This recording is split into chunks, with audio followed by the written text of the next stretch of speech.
Here we got a little bit of a birthday in the house today. Read it in the paper. So happy birthday.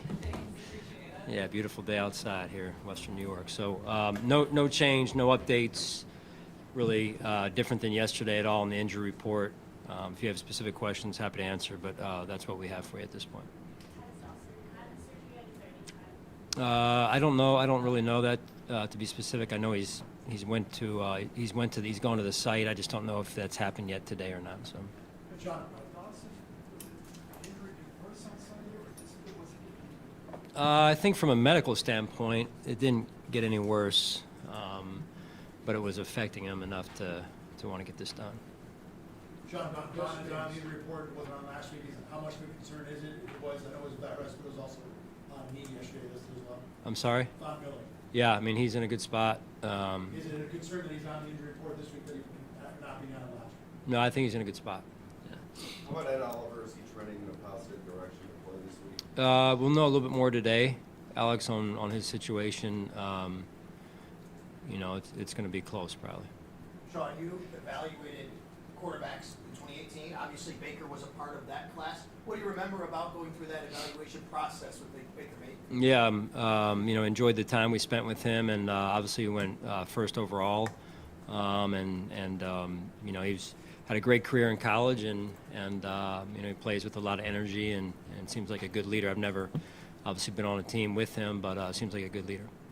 Sean, yesterday when you were talking about the offense, you noted that the need to be more physical and also to play with a little bit more urgency. But you also agreed, Bless you. Josh, execution-wise, needs to improve his execution, and Ken needs to put these players in a better position. You said those were factors.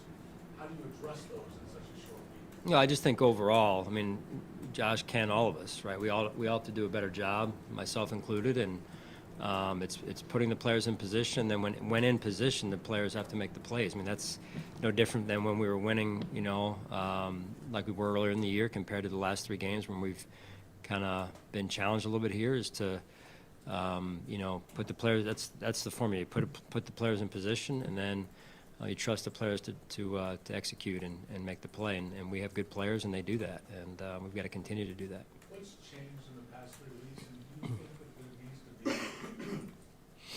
I guess, as opposed to taking what the defense gives you, is there also a need to maybe dictate on offense as well? Well, I would say a little bit overall of our entire football team is to dictate, right? It's a short week, so if this were obviously a Monday or Tuesday, I'd be happy to answer, even going back to last week. But we've moved on right now, and it's important we do that because we're playing in 2 days here. So, our mindset has to continue to be play offense in all 3 phases, and so that attacking mindset is important offensively, defensively, and special teams.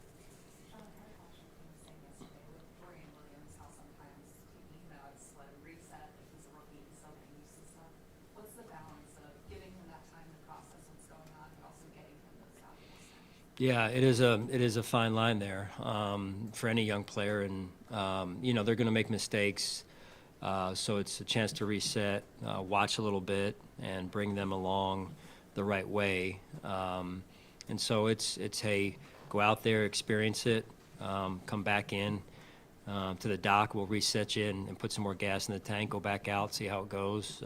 Kind of that type of cadence right now.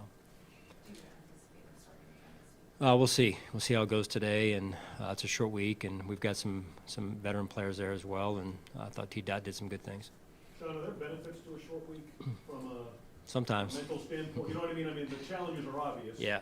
But given them what's happened and the mindset and that sort of thing. Yeah, I mean, could be, and I think that's how you approach it. The first 24 hours are tough going into a short week because you're short on rest. But I think at the end of the day, it's how you approach it, right? It's a mental, challenge, and you got to look at it like, hey, this is a great opportunity for us, and we approach it with great energy, and we look forward to playing at home where we've played well this year, and in front of our fans. So it's to me, it's a great opportunity. It's going to be great weather like it is today, and no better time in Western New York than this Thursday night. Sean, Kevin Beasley allowed only 8 sacks this year. What is Yeah. Yeah, their O-line's phenomenal. They're well coached. They do a great job, and they got good personnel there. So, I think they're first in the league in not giving up sacks. So that'll be a big challenge for us. Along those lines, Baker had taken a lot of sacks the previous 3 years and made a lot of turnovers. Obviously, both of those things he's corrected. He's doing better. What do you see him doing well in the structure? Yeah, I think you see I think you see Coach Bowles' thumbprint on it, right? Defensive coach, trying to control the game, manage the game, not turn the ball over, giving the other team short fields. I think you're seeing that influence, and you're seeing a good offensive line, and they're staying on schedule. I mean, they're phenomenal offensively in the third and medium window, and then they're really good on defense in the third and long window as well. And that's when you've got great pass rushers and schemes, you can do that. We asked Ken yesterday about the benefits of maybe going up tempo. What do you see with your offense, the benefits of it when Josh is kind of able to operate and move things kind of everywhere? Yeah, I mean, I think that's some of the, you talk about areas of strength. I think that's some of what he does best, and so, that's been evident when you're looking at, I think, statistically last year, end of half, end of game situations. That's how he's operating in those situations. And I think if he wasn't at the top, he was close to the top in terms of quarterback play in those situations, and he's done that this year as well. Do you think he's done that enough, or the offense has not changed tempo enough, aside from those end of half situations? I leave that up to the coaches, and they work it out, and they feel like, to this point that, that's just not what maybe is fittest or fit the defenses we are going against. And sometimes it's, difficult when you're in opposing stadiums from time to time from crowd noise standpoint and whatnot. So, but it's week to week.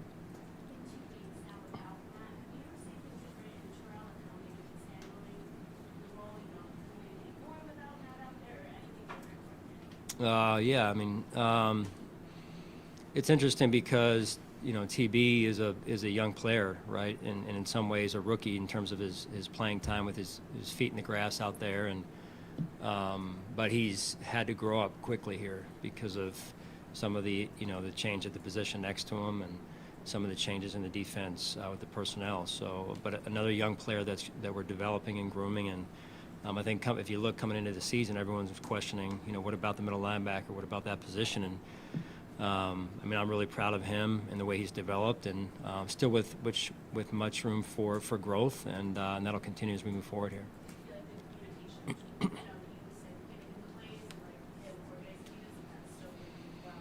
Yeah, I mean, again, he's a young player, and he does a phenomenal job at such an early age and early point in his career.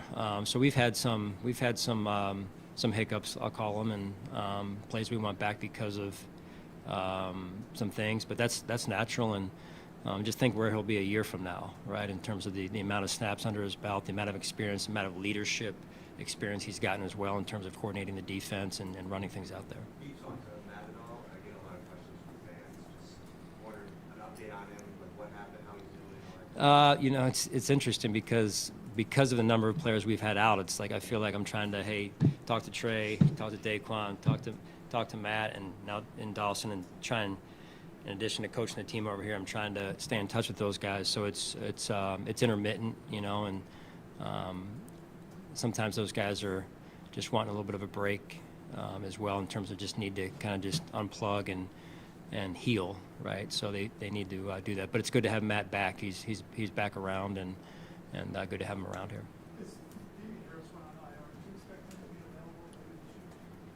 We'll see. I don't know. I can't answer that one way or the other right now. I can't say yes, and I can't say no.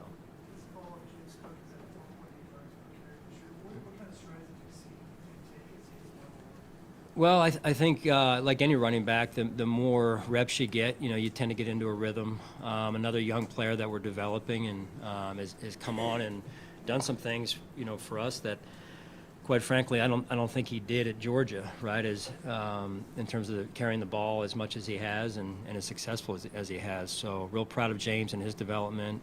Coach Skipper's done a nice job with him, and then having Latavius in there as well as a good veteran leader that that can also do the job, and so it's fun to watch those two.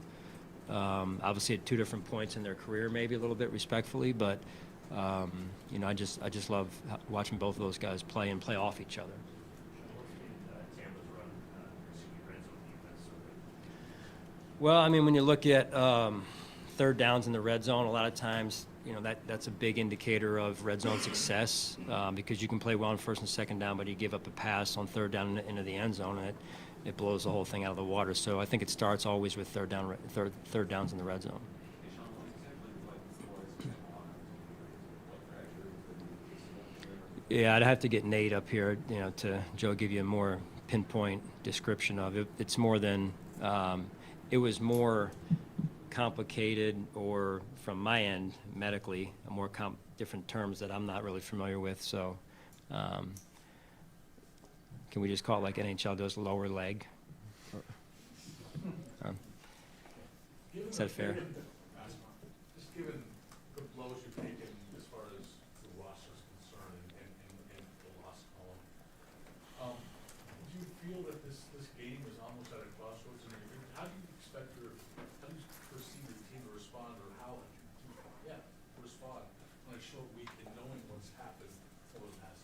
Yeah, every week is a crossroads in the NFL. I mean, that's how we look at it, right? So every week's an opportunity to get another win, and over the years we've shown, and listen, if we've shown that, you know, that we know how to win, and we know how to figure things out, and we know how to develop players and find the answer and the solutions, and that's what we're here for. And if you're to this point in your career like you guys are, you're at the top of the top, and you haven't gotten there without facing adversity and overcame adversity in your career. So we're used to this. This is what we do.